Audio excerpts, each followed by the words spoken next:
Imagine waking up at 2 in the morning, exhausted, your feet aching, your back screaming, 7 months pregnant, and the only job you could find is scrubbing shelves in a stranger's mansion while the whole world sleeps. That is exactly where Nola was.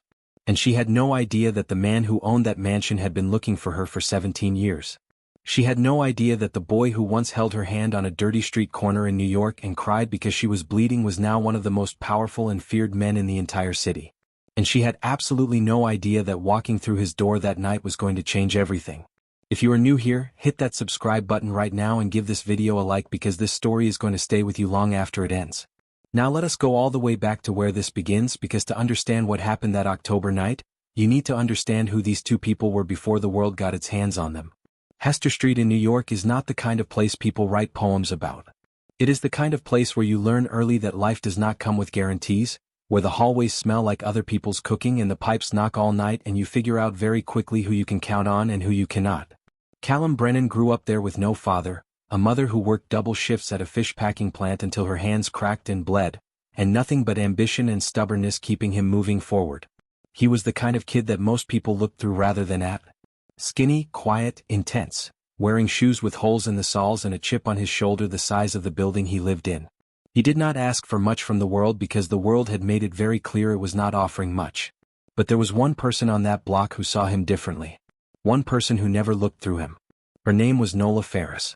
She was 14 years old, she had a backpack bigger than she was, she could do math in her head faster than any teacher in the school, and she was absolutely fearless in a way that made no logical sense given her size.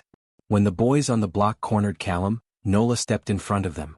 When someone said something cruel, Nola said something sharper right back. She was not doing it to be brave. She was doing it because it was right, and to Nola that was always enough of a reason. There is a particular kind of friendship that only forms when you are young and poor and scared and trying to figure out how to survive a world that does not seem designed with you in mind. It is built out of shared popsicles from a bodega owner who could not sell the broken ones, out of fire hydrants that burst open in the summer heat and turned the whole street into a swimming pool for one perfect afternoon, out of small stupid moments that somehow become the foundation of who you are. That was Callum and Nola. And then one day she was gone. No warning, no goodbye, no note. He came around the corner and the apartment was empty. The neighbors said a van had come in the middle of the night and her mother had loaded everything she could carry. Just like that, the one person who had ever made Callum Brennan feel like he mattered had vanished. He looked for her. He was 15 years old with no resources and no way to find someone who did not want to be found, but he looked. And then life moved on the way it always does, relentlessly, without asking permission. Callum built himself from nothing into something the streets of New York had not seen before. He was precise where others were reckless, patient where others burned hot, and loyal in a way that people in his world tested constantly and could never break. By the time he was in his 30s, his name carried weight in every borough. His estate in Westchester was quiet, efficient, and protected. He had not thought about Hester Street in years.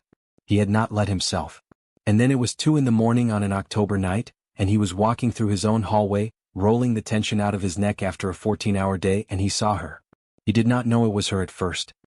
He just saw a woman in a red uniform moving carefully along the far wall, carrying cleaning supplies, her dark hair pulled back, her shoulders curved with exhaustion, her midsection pressing against the fabric of the uniform. She moved like someone managing pain she did not want anyone to notice. Her shoes were worn through at the heels.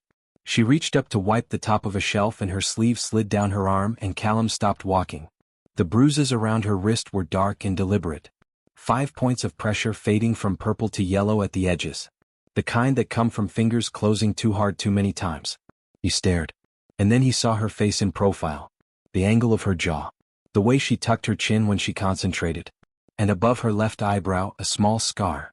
He knew that scar. He had been standing 3 feet away the day she got it, watching the blood run down her face while she wiped it away with the back of her hand and told him she was fine. His chest went cold. She turned slightly and for one fraction of a second their eyes met. She looked away immediately and moved toward the service hallway with the practiced speed of someone who had learned that being noticed was never safe. But Callum did not move. He stood in the corridor of his own home, perfectly still, watching the ghost of a girl he had not seen in 17 years disappear around the corner. Nola. The name surfaced in his mind like something pulled from very deep water. Nola Ferris. He did not sleep that night. He sat on the edge of his bed in the dark, turning his phone over in his hands, staring at the wall. The image of those bruises would not leave him. She had been visibly pregnant, her belly pressing against the uniform at the seams. 6 months, maybe 7. Which meant she had been working overnight shifts on her feet, carrying supplies, reaching and bending and scrubbing while carrying a child. He did not know the full story yet, but he knew enough. Someone had put those marks on her wrists. Someone had reduced a woman who once jumped a chain-link fence and bloodied her face for a kid nobody else cared about to something hollowed out and terrified and hiding in plain sight. By 6 in the morning he was downstairs. He found Mrs. Tierney, the head of household staff, in the service kitchen reviewing schedules with the gravity of a military commander. The woman cleaning the east hallway last night, he said, dark hair, pregnant, late shift. Mrs. Tierney looked up without hesitation. That would be Nola. She had been on the overnight crew for 3 weeks. Came through the agency, good worker, quiet, kept her head down, never complained. She had requested the overnight shifts herself, said she preferred them. Callum asked who had assigned her to those hours. Mrs. Tierney said again she requested them. She seemed to need them. He turned to leave and then stopped. Move her to day shifts, light duties only. Nothing that requires lifting or bending or being on her feet for more than 30 minutes at a time. If she resists, tell her it is policy. Mrs. Tierney nodded the way people nodded when they understood the conversation was not a request. The following evening, Callum positioned himself in the East Wing library at the time when the day crew rotated through. He sat in one of the leather chairs near the window with a file open on his lap that he was not reading, and he waited. The library was his favorite room in the estate. Floor-to-ceiling shelves filled with books he had actually read. A fireplace that threw warm light across the Persian rug. Windows overlooking the garden. It was the one room in the house that felt like it belonged to a person rather than a reputation. She came in just after 4. She moved to the far bookshelves without looking at him, her movements slow and deliberate, bracing one hand against the shelf for balance when she reached, her jaw tight with effort. He let her work for a moment. Then he said her name. Nola. She did not turn around. He said it again fully. Nola Ferris. Her hand stopped moving. She stood very still for a long time, her back to him, and he could see her breathing change, the rise and fall of her shoulders quickening and then deliberately slowing as she forced herself back under control. When she finally spoke, her voice was quiet and careful. It is just Nola, she said. I go by a different name now. He told her to sit down. She said she was working. He said please. She turned. Her face was thinner than he remembered. The softness of childhood had been replaced by something angular and guarded. There were shadows beneath her eyes that no amount of sleep would fix. She sat on the edge of the chair across from him like someone who needed to stay ready to stand again at any moment. She asked how long he had known. Since last night, he said. I recognized the scar. Her hand moved to her eyebrow and then dropped quickly. He told her she had disappeared. That one day she was on the block and the next day the apartment was empty and nobody knew where she went. She told him flatly that her mother had moved them to Bridgeport to be near family. It was not planned. It just happened fast. He said he had looked for her. Something crossed her face, surprise or grief, and then it was gone. She told him he should not have. He told her he had leaned forward and asked who had put those bruises on her wrists. She stood up immediately and said she needed to finish the shelves. He watched her hands. They were trembling. He did not push. Not yet. But the question did not leave him. It sat in his chest like a stone, heavy and immovable. Over the days that followed, he paid attention. He noticed the way she moved through the house. Always along the edges of rooms. Hat slightly lowered. Always aware of who was nearby. She flinched when doors closed too loudly. She startled at raised voices even when they were coming from a television in another room. She never ate in the staff dining room. She took her meals standing alone in the service hallway as if she needed to be able to leave at any moment. She kept her phone, an old prepaid model with a cracked screen, in her pocket at all times and checked it compulsively. Not the way someone waits for a message. The way someone watches for a threat. The other staff knew nothing about her. Where she was from. Whether she had family. Who the father of the baby was. She was polite, efficient, and completely invisible by design. Then one afternoon Callum overheard something that made his jaw tighten. He was passing through the adjacent hallway when he heard a voice through the open service door. One of the senior housekeepers had cornered Nola in the laundry corridor. The voice was sharp and dismissive.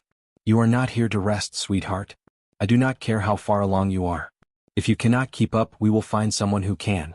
Nola's response was barely above a whisper. She said she was keeping up.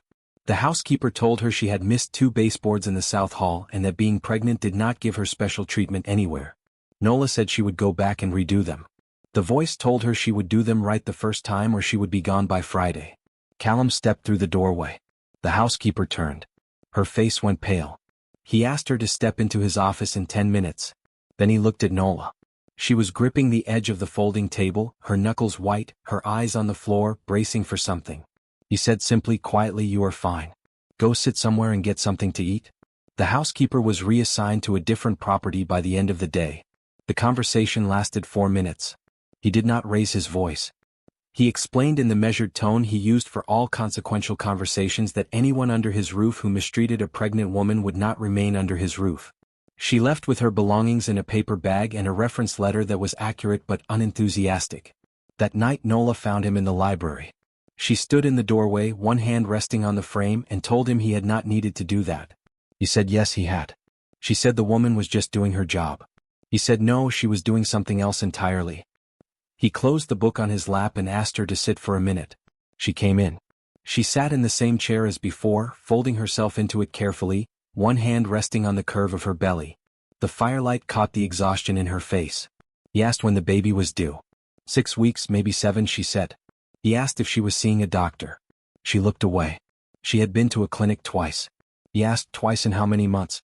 7, she said. 2 prenatal appointments in 7 months. She said she had been busy. He corrected her gently. You have been surviving. There is a difference. She stared at her hands and did not argue. And then the silence between them stretched, and it was not uncomfortable. It was the kind of silence that forms between two people who once knew each other well enough that words were not always necessary.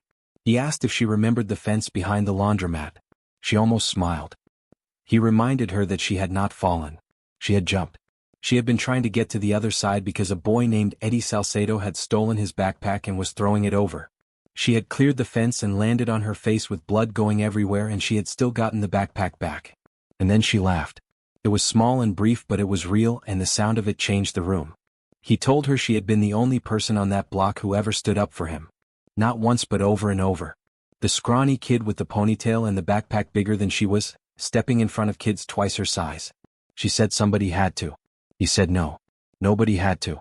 That was exactly the point. Nobody had to, and she did it anyway. Her eyes glistened. She blinked it away quickly. Then she told him about Garrett. She said they had been together for 2 years. She had met him at a restaurant in Pennsylvania where she was waitressing. She said at first he was the kindest man she had ever met. Patient, generous. He remembered everything she said. He asked about her day.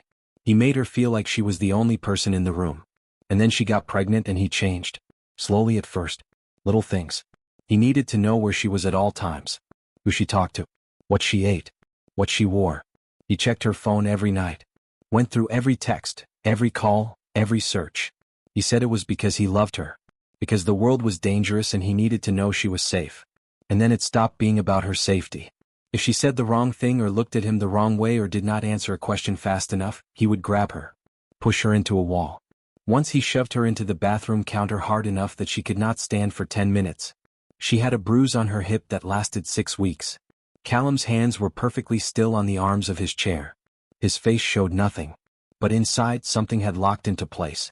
Something old and patient and very, very cold. She said the worst part was that he always apologized.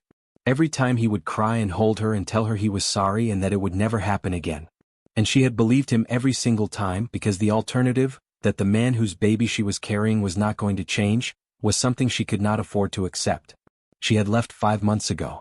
She had waited until he was out of the house, taken one bag, her ID, the cash she had been hiding in a tampon box because he went through everything else. She had driven 9 hours and ended up here. She had slept in her car for 2 nights before finding a room at a shelter. She had found the agency job listing the following week. Callum asked if Garrett knew where she was. She said no. She had changed her name. She used a prepaid phone. She had no social media. She had cut contact with everyone from before, her cousins, her friends, nobody. He asked if Garrett was looking for her. She was quiet for a long time. Then she whispered that Garrett did not let things go. He had told her once that if she ever left, he would find her. No matter how long it took. He had said it was a promise. Callum nodded slowly. He said okay. She asked what okay meant. He said he had heard her. She told him he could not get involved, that Garrett was unpredictable, that he did not care about consequences. Callum said simply that he understood exactly what Garrett was like. She said this was not his problem. He said she was right. It was not a problem. Not anymore. He said it the way someone states a fact about the weather or the time of day. No bravado, no performance. Just a quiet certainty that settled over the room like a change in air pressure. Nola opened her mouth to argue and then closed it. She looked at him. Really looked at him for the first time since she had walked into that house. She saw the boy from Hester Street. Older, harder, carrying the weight of a world she did not fully understand. But beneath all of it, the same steady eyes. The same stubborn, unshakable loyalty that had made a 15-year-old kid walk her home every night for 2 years through a neighborhood where walking alone after dark was a gamble nobody won consistently. She did not say thank you. The word was not big enough. She just nodded once and he nodded back. The next morning, Callum made 2 phone calls. The first was to an obstetrician at Lenox Hill who owed him a favor and whose discretion was absolute. He arranged for Nola to be seen within the week. Full prenatal evaluation, blood work, ultrasound, nutritional assessment, everything. The second call was to a man named Sullivan who handled the kind of research that did not appear on any official database. He gave Sullivan Garrett's name, his likely location in Pennsylvania or the Mid-Atlantic corridor, his domestic violence history, and told Sullivan he needed everything. Sullivan asked how deep. Callum said the bottom of the ocean. Within 48 hours, a 34-page file arrived. Callum read it in his office with the door closed and a glass of water he did not touch. Garrett Hale, 34 years old, born in Allentown, employed intermittently in construction and warehouse work. 2 prior girlfriends who had both filed protection orders that were later withdrawn. The pattern was the same both times. Intense contact, emotional pressure, implied threats, and eventually the women decided it was safer to drop the orders than to enforce them. A DUI conviction 4 years ago. A dismissed assault charge 6 years before that, the complainant having declined to testify. Violence, remorse, silence, violence again. The system had touched him and let him go over and over. The way a net with holes too wide lets the most dangerous fish swim right through. And then there was one more detail. Garrett had made inquiries through a cousin in New Jersey about a woman matching Nola's description. The inquiries were recent. Within the last 10 days. Callum closed the file. He sat still for a long time, his eyes fixed on the window where the October afternoon was turning the garden gold. Then he picked up the phone and called his head of security. He wanted 2 additional people on the property in plain clothes. He wanted cameras on every access point. He wanted to know immediately, if anyone unfamiliar came within a mile of his house. He did not tell Nola about the file. There was no reason to add fear to what she was already carrying. She had enough weight. Instead he moved her out of the staff quarters into a guest suite on the 2nd floor with its own bathroom and a window overlooking the garden. When she protested he told her it was being used for storage and needed someone in it to justify the heating bill. She did not believe him but she was too tired to fight. He had the kitchen prepare meals recommended for the final trimester. Lean proteins, dark leafy greens, complex carbohydrates. The trays appeared at her door at the same times each day, left by a kitchen aide named Petra with a quiet knock and a small smile. He adjusted her work schedule so she had 2 days off per week instead of 1. When she asked, Mrs. Tierney told her it was a company-wide policy change. Twice a week in the evenings they sat in the library together. They did not always talk about important things. Sometimes they talked about the bodega on Hester and Eldridge where the old man used to give them broken popsicles because he could not sell them and could not stand to throw them out. The time Callum's mother caught him trying to cook rice with cold water and no lid and lectured him for 20 minutes about disrespecting grain. The summer the fire hydrant broke open and every kid within 4 streets came running and the water hit the asphalt so hard it bounced 3 feet in the air, and for one afternoon the whole neighborhood forgot what it was supposed to be worried about. In those moments Nola almost looked like herself again. The tension in her shoulders would ease. The guardedness would soften. She would laugh, really laugh, and the sound would fill the library like something that had been missing from the room long before she arrived. But then a door would close somewhere in the house and she would go still. Her hand would move to her belly. The light would leave her face. And Callum would say nothing. He would just stay in the chair across from her and let the silence hold until she was ready to come back. 3 weeks before the due date, Sullivan's name appeared on Callum's phone at 11 at night. He was already on his feet before Sullivan finished the first sentence. Garrett Hale had crossed into New York that afternoon. He was staying at a motel in Yonkers. He had been calling the staffing agency repeatedly trying to track down Nola, leaving threatening voicemails for in the last 2 days, using her real name and calling her his pregnant wife. He had a contact in Yonkers, a former bouncer, and the two of them had been showing her photo at cleaning companies, restaurants, and hotel staffing offices across the area. Nobody had given him anything yet, but he was widening the radius. Callum kept his voice even and told Sullivan to keep eyes on Garrett around the clock. He wanted to know where Garrett ate, where he slept, who he talked to, and if that car moved toward Westchester, he wanted to know before it left the parking lot. He told Nola the next morning. He found her in the garden on the stone bench near the hedgerow with a blanket over her shoulders and a paperback in her hands. He sat beside her and told her plainly. No softening. No evasion. Garrett was in New York. He was looking for her. Callum's people were watching him. He had not found her and he would not find her. Nola's face went white. The book slid from her fingers and fell to the ground open. Her hands moved to her belly and pressed there as if she could shield the baby through her own skin. She asked how Garrett had figured out she was in New York. Callum told her again that Garrett had not found her. He was casting a wide net. He was looking but he did not know where she was and he would not. She said he would figure it out. He always figured it out. She told Callum about a cousin in Baltimore, how Garrett had shown up at her job and waited in the parking lot for 3 hours and left a note on her windshield. Her cousin had moved 2 weeks later. Callum said this was not Baltimore and Garrett was not dealing with her cousin. She looked at him with raw fear and said Callum did not understand. Garrett would hurt someone. He did not care about consequences. When he wanted something he just kept pushing until something broke. Callum looked at her steadily. Neither do I, he said. And he crouched down beside the bench so his eyes were level with hers and told her to listen. She was safe in this house. She was safe because he said so. And there was not a person in this state or any other who would override that. She was shaking. Her knuckles were white on the edge of the bench. She whispered that she was scared for the baby. He told her nothing would happen to this baby. Nothing would happen to her. That was not a hope. That was a fact. She exhaled. The sound was ragged and broken, like something that had been held too long.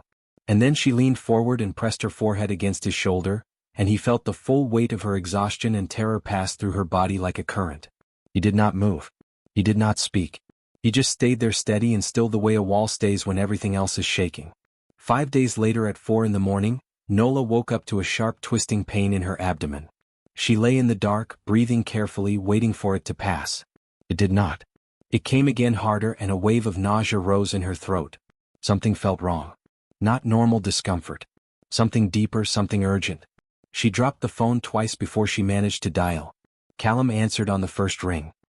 His voice was clear and alert as if he had not been sleeping. She said something was wrong and she thought the baby was coming. He was at her door in under 2 minutes. He took one look at her, pale, sweating, gripping the headboard with both hands, her breath coming in short ragged bursts, and turned to the security detail in the hallway and said, "Get the car now, Lenox Hill, call the doctor and tell her they were 25 minutes out." The ride was a blur of city lights and empty late-night streets. Nola sat in the back with her eyes squeezed shut against the pain and Callum sat beside her and kept talking to her in a low steady voice. He told her about the time his mother made him carry a 40-pound bag of rice up 6 flights of stairs because the elevator was broken and he had complained about being bored. He told her about the pigeon that used to sit on his fire escape every morning and stare at him through the window like it was judging his life choices. He told her about the time Eddie Salcedo tried to steal a candy bar from the bodega and the old man chased him 3 blocks with a broom. She almost laughed between contractions. Almost. At the hospital everything moved fast. The doctor met them in the private wing already gowned. Nola was 3 weeks early. The baby was small. There were concerns about blood pressure, dangerously elevated, likely for weeks, compounded by the stress and the hours on her feet and the constant corrosive fear she had been carrying for months. Callum stood in the hallway outside the room while nurses moved in and out. He did not pace. He did not sit. He just stood with his back against the wall and his arms crossed watching the door. The fluorescent lights hummed overhead. A phone rang somewhere down the hall and nobody answered.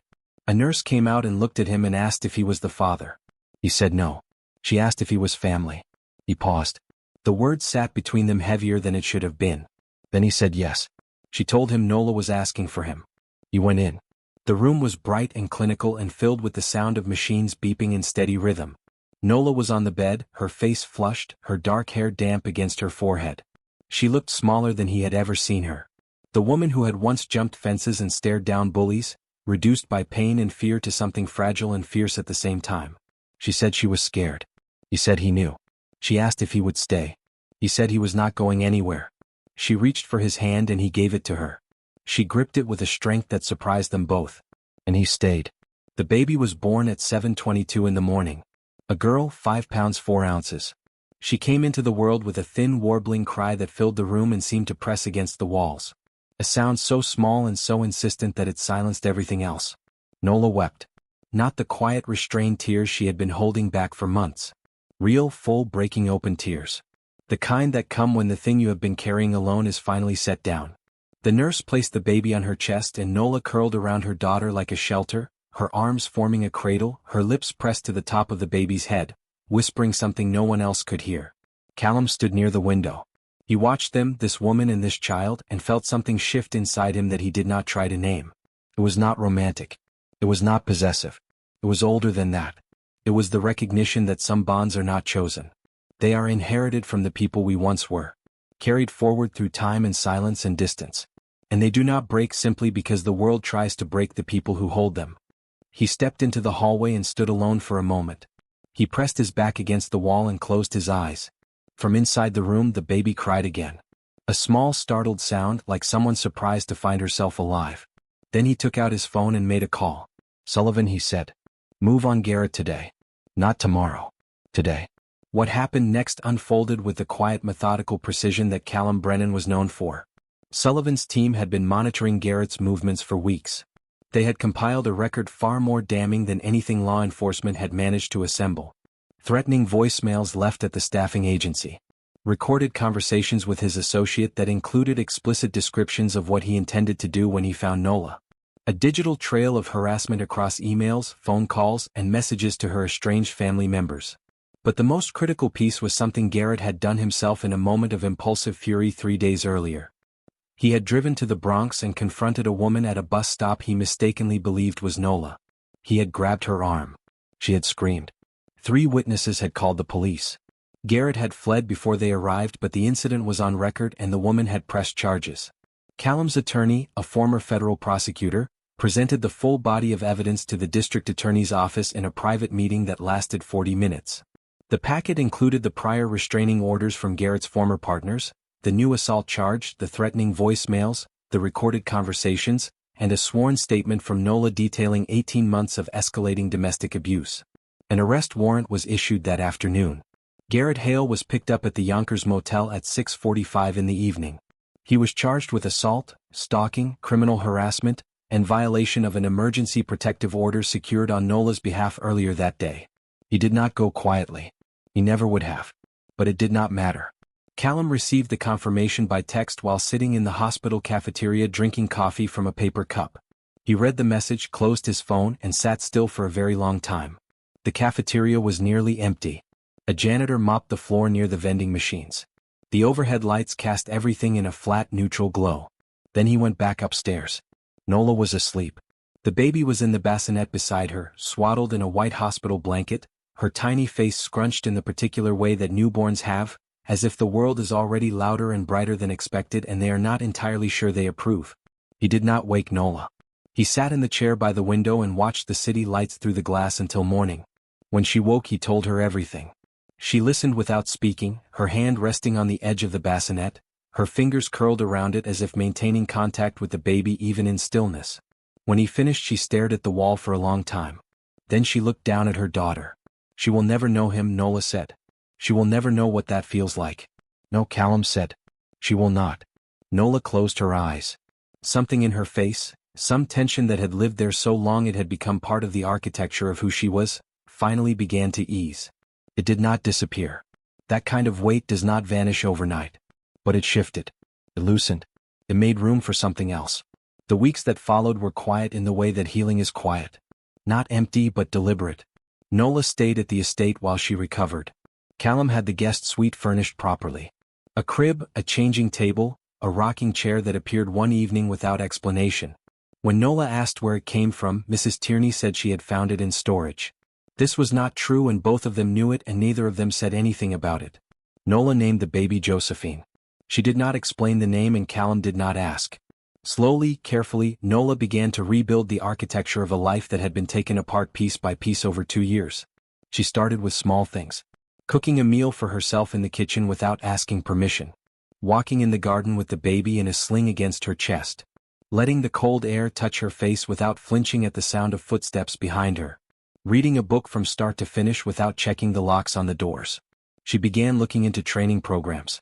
She had always been good with numbers. Callum remembered that from when they were kids, how she could do math in her head faster than the teacher could write it on the board, how she kept a running count of everything. He connected her with a community college program in accounting and business management. He covered the tuition. When she protested, he told her to consider it an investment in someone he trusted and that he expected a full return in competence and ambition. She rolled her eyes, but she enrolled. He never positioned himself as a savior or a benefactor. He did not hover.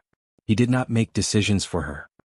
He simply made sure that the path in front of her was clear of the obstacles that had nothing to do with her ability and everything to do with the cruelty of one man and the indifference of a world that had not noticed. When the baby was 3 months old and sleeping through the night, and the protective order had been extended, and the case against Garrett was moving toward trial, Nola sat with Callum in the library one evening and said the thing she had been holding back for a long time. She told him she owed him everything. He said she did not owe him anything. She shook her head and told him he did not get to do what he had done and then wave it away like it was nothing. He said what he did was not a debt for her to repay. It was the only thing he could have done and still been the person he wanted to be. She looked at him for a long time. The fire crackled softly. Josephine slept in the bassinet between their chairs, her small fist curled against her cheek. Nola asked if he remembered what he had said to her once, after Eddie Salcedo and those boys cornered him behind the basketball court. He had been sitting on the curb with a split lip and she had been trying to clean it up with a napkin from the bodega. He had said he wished he could be the kind of person people were afraid to mess with. And she had told him that was stupid. That being feared was the loneliest thing in the world. He asked if she had been right. He looked at the fire. After a long moment he said she had been right about a lot of things. She told him then to listen. She said what he had become, the power, the empire, all of it, none of it was what made him worth knowing. The thing that made him worth knowing was the same thing that had made him worth knowing when he was 12 years old and too skinny and wearing shoes with holes. He was loyal to the people he loved. That was it. That was the whole thing. The room was warm and quiet and full of the sound of the baby breathing. Josephine is going to need people like that in her life, Nola said quietly. People who show up, people who stay. He looked at her. I will be there, he said. And she believed him. Not because of his money or his name or the silent authority that followed him into every room. She believed him because she had known him when he was nothing, and he had been exactly the same. 6 months later, Nola moved into her own apartment. 2 bedrooms in a quiet neighborhood in White Plains, far enough from the city to feel safe, close enough to commute to her classes. Callum had offered to help with the deposit and she had accepted, but only as a loan, documented with a repayment schedule she had drawn up herself in a spreadsheet with color-coded categories and interest calculations. He signed it without reading it. She made him read it. Josephine was crawling by then. She had her mother's dark eyes and a disposition that could only be described as fiercely opinionated. She screamed when she did not want to be held and screamed louder when she was not held fast enough. She had a particular attachment to a stuffed rabbit that Mrs. Tierney had bought from a shop in the village, and she would not sleep without it pressed against her face. Callum visited on Sundays. He brought groceries. He assembled furniture with the focused incompetence of a man whose skill set did not include Allen wrenches. He sat on the living room floor while Josephine crawled across his lap and grabbed fistfuls of his shirt, and he did not flinch even when she drooled on the Italian cotton. The trial came and went. Garrett Hale was convicted on multiple charges. The judge cited the pattern of abuse, the interstate stalking, the threatening communications, and the assault on the woman in the Bronx. He was sentenced to 8 years. Nola attended the sentencing via closed-circuit video from the district attorney's office. She watched the verdict with dry eyes and steady hands. When it was over she turned off the screen and went to pick up Josephine from daycare. That night she called Callum. "It is done," she said. He said he had heard. She said she did not feel relieved. She had thought she would. She just felt tired. He told her that was normal. That relief comes later. Sometimes much later. She asked how he knew. He said because he had watched a lot of people survive the thing they thought would break them, and the ending never feels the way they expected. She asked what it feels like when it finally comes. He said it feels like Tuesday. It feels like waking up one morning and realizing you are making coffee because you want it, not because you need it to keep going. It feels ordinary and that is how you know it is real. She was quiet for a moment. He heard it in the silence, the particular quality of stillness that comes when something hard settles into something soft. "Good night, Callum." "Good night, Nola." Time passed the way it always does, unevenly, stubbornly, and with a strange tendency to heal things you did not realize were broken. Nola finished her coursework. She graduated with honors. She took a position at a small financial advisory firm in White Plains, entry-level, long hours, modest pay, and she was good at it. Within a year she was managing a client portfolio. Within 2 she had been promoted twice. Josephine grew. She walked. She talked. She developed a fierce independence that reminded Callum sometimes painfully of her mother at that age. Unwilling to back down, unafraid to speak, deeply suspicious of anyone who tried to carry her when she wanted to walk. Callum continued to visit on Sundays. The grocery runs evolved into dinners. The dinners evolved into a standing tradition. Nola cooked. Callum cleaned. Josephine sat in her high chair and threw pasta at the wall with the focus and precision of a small determined artist. One evening as Callum was leaving, Josephine ran to the door and wrapped her arms around his leg. She was 2.5. Stay, she said. More like a command than a request. He looked down at her. Then he looked at Nola, who stood in the hallway with a dish towel over her shoulder and an expression on her face she was not trying to hide. He told Josephine he would be back Sunday. He crouched down and let her grab his face with both hands. She turned his head left and right, inspecting him seriously, then nodded, apparently satisfied with the terms.